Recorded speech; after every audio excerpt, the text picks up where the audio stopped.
Welcome to the Fiercely Visible CEO podcast. I'm your host, Steph Wharton. Join me as we dive into how to become a widely in-demand CEO that prioritizes balance between life and business, isn't afraid of making the scary decisions that get you results you actually care about, and unapologetically breaks the rules to build the business and life of your dreams.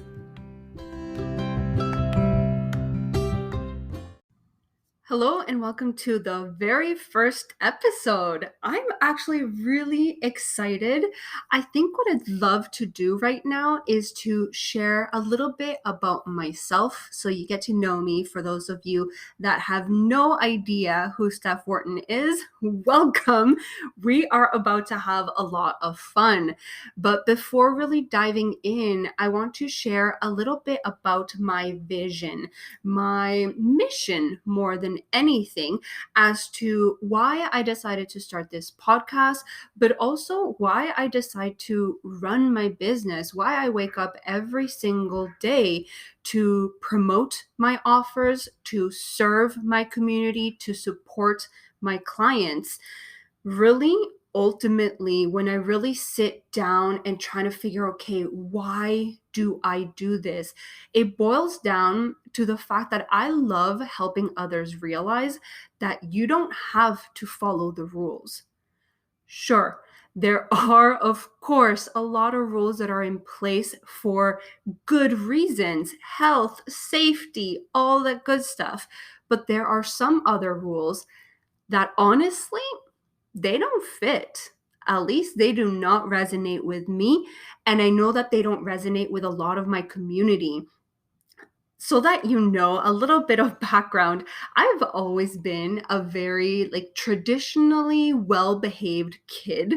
Growing up, I always tried to do the right thing, to behave, to be nice, to not rock the boat, to not make anybody angry. And through that, obviously, I grew up, went to school, graduated from high school, went to university, got a good degree, which, by the way, when you're graduating from high school at 17, I had no idea what I was going to do with the rest of my life. I was absolutely clueless. But as that quote unquote responsible kid, I figured, okay, business, a business degree is going to be what's going to propel me forward. It's going to open up so many doors that it's going to be that one thing that sets me up for success, regardless of what I decide to do in the long term, regardless of what career I decide to go into. So on I went, what was it, like a five-year program, so give or take.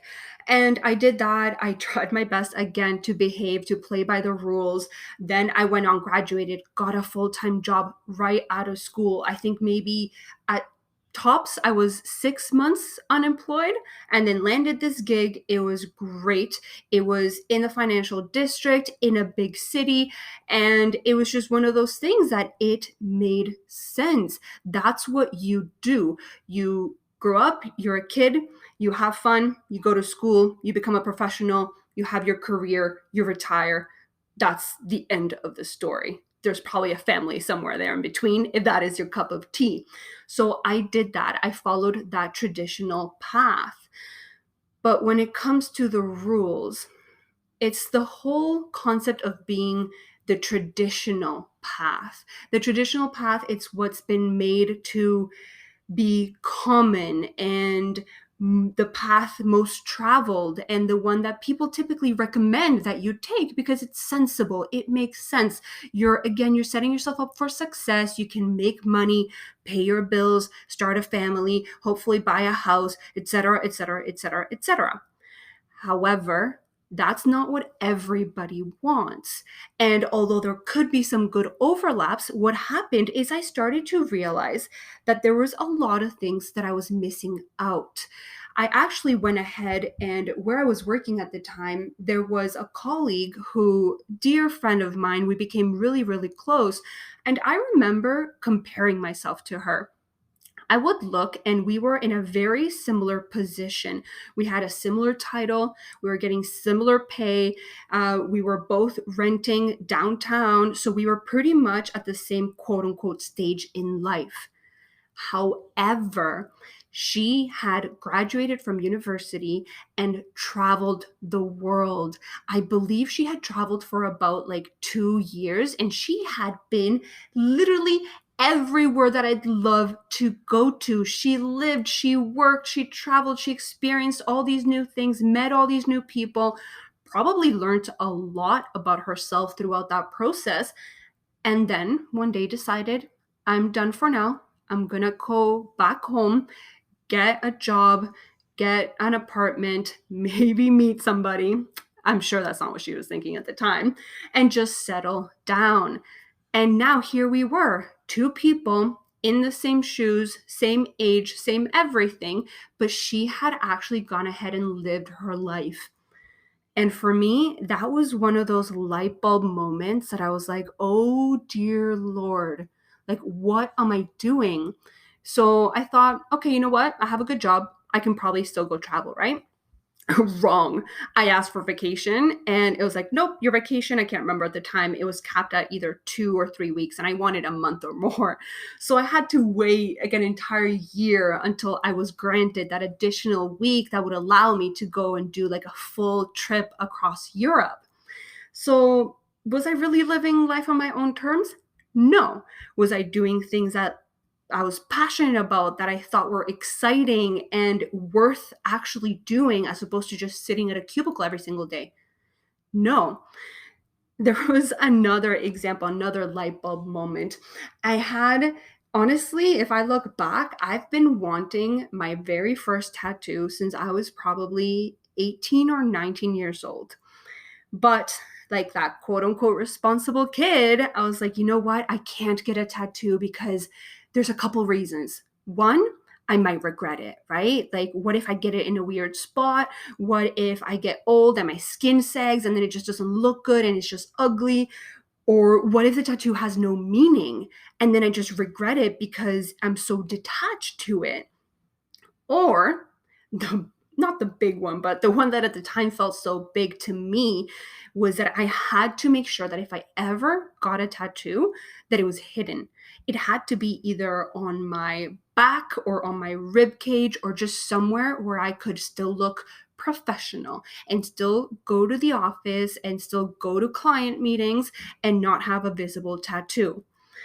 And that, again, another light bulb moment. Why am I following all these rules? I'm following all these expectations, I guess, that I thought people had of me and of society and of the world when they don't make me happy. Because I want to travel. I wanted to get a tattoo and I was holding myself back because it just didn't feel like the right thing to do. And some people, I remember somebody told me, like, don't worry, like, you'll be able to travel later.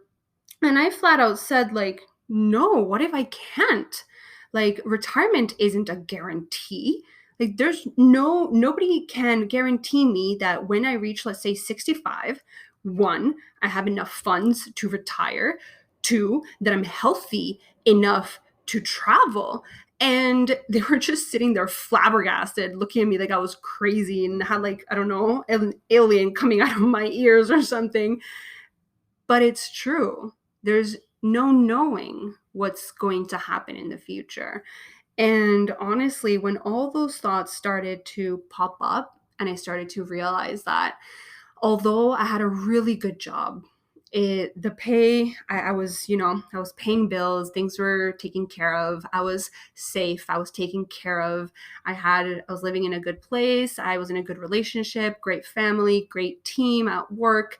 I wasn't actually happy, not fully, not the kind of happy that I should, in theory, be able to experience. So that's when I decided I'm not waiting for retirement. I'm not waiting to be truly happy. I'm not waiting to do the things that I need to do. And I probably share this story at some other point, but I decided to change that. But what's really crazy is that I actually feel every now and then, I can sense how some of that rule following behavior continues to creep up in my life right now and even in my business. It is that need to know everything, to do everything the right way, to implement the right strategies, and to do everything perfectly so that you don't miss anything, and so that you can perfectly nurture your community and your audience and convert them into paying clients by doing X, Y, Z, and this and that and that. And it becomes this overly complicated strategy and method slash way of running a business that actually holds me back, right? And luckily, that's something that, yes, I'm able to address. It's something that I'm able to work on my own, to work with the support of my coaches, and to work past it so that I can actually let go of some of those rules, to let go of some of that pressure, and realize that by being myself, that by just allowing that passion to shine through in my content, in my business, to just let that energy to be magnetizing, to call people in, to attract them, and to actually just follow my intuition and allow that to be the main driver for my business, for the decisions that I make, for my marketing, for my selling. Whenever I do that, whenever I'm just myself and I'm in flow and I don't force things and I don't follow the rules, that's when I see the most traction. That's when I see the most success. And that's when I'm the happiest. And it was the coolest realization. Honestly, any of you that are feeling stuck, that are feeling like you're just following the rules, following rules that weren't made for you, maybe consider that. Consider just breaking the rules. Consider making your own rules so that you can pave your own path and you can build a life and a business that actually suits you and allows you to live life in a way that resembles more your dream as opposed to resembling somebody else's dream.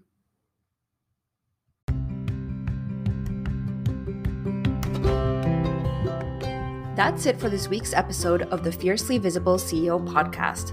Be sure to follow us on Instagram at StephWharton_ for more valuable content. And if you enjoyed the show, don't forget to rate and review us wherever you get your podcasts.